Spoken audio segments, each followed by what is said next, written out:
Main वजह यही है कि हमारे देश के अंदर रोज़गार नहीं है, एम्प्लॉयमेंट की जो कमी है उसकी वजह से हमारे देश के युवाओं को बाहर जाना पड़ रहा है। और लोगों को एम्प्लॉयमेंट उपलब्ध करवाने में जो सेक्टर सबसे सक्षम है वो केवल एग्रीकल्चर सेक्टर है। अगर देश का एग्रीकल्चर सेक्टर मजबूत होता, सबको रोज़गार मिलता, खेती लाहेवंद होती, तो हमारे नौजवानों को, हमारे युवाओं को बाहर क्यों जाना, और वो बाहर गए हैं।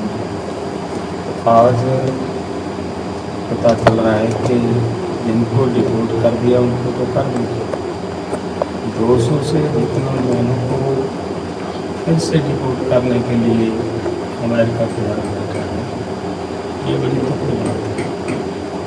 तो अगर एग्रीकल्चर सेक्टर में एमएसपी जो हम लड़ाई लड़ रहे हैं, सभी देश के किसानों को एमएसपी की गारंटी का कानून मिल रहा है, डॉक्टर स्वामीनाथन के फार्मूले CE+50 के हिसाब से फसलों का भाव मिलेगा, तो मुझे लग रहा है इससे बड़ा और एम्प्लॉयमेंट का सोर्स देश में नहीं होगा।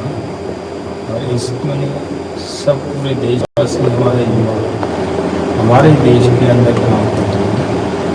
सो सरकार को हाथ से उठे निवेदन है कि इस सेक्टर को मजबूत किया जाए, एमएसपी गारंटी कानून और डॉक्टर स्वामीनाथन का फार्मूला लागू करके वो दिया जाए ताकि हमारे युवा बाहर न आए। और मैं ये भी बताना चाहता हूँ, पीछे एक साल में 14,78,000 करोड़ रुपये इम्पोर्ट एक्सपोर्ट में कमियाँ बढ़ाया गया, और या एमएसपी ना देने की वजह से हमारे देश के किसानों को नुकसान झेलना पड़ेगा। अगर ऐसा एक साल में इतना नुकसान झेलना पड़ेगा तो खेती सेक्टर लाहेवंद नहीं बचेगा। सो इसके लिए मैं सरकार से फिर से हाथ जोड़कर निवेदन करता हूँ कि ये करें।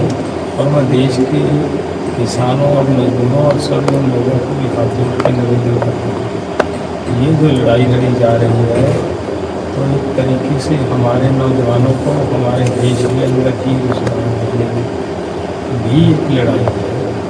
तो इस लड़ाई को मजबूत करे पूरा देश, सब मिलकर इस लड़ाई को लड़ें हम, ताकि हम अपने नौजवानों को जिस तरीके से बाहर से डिपोर्ट किया जा रहा है इससे बचा पाएँ।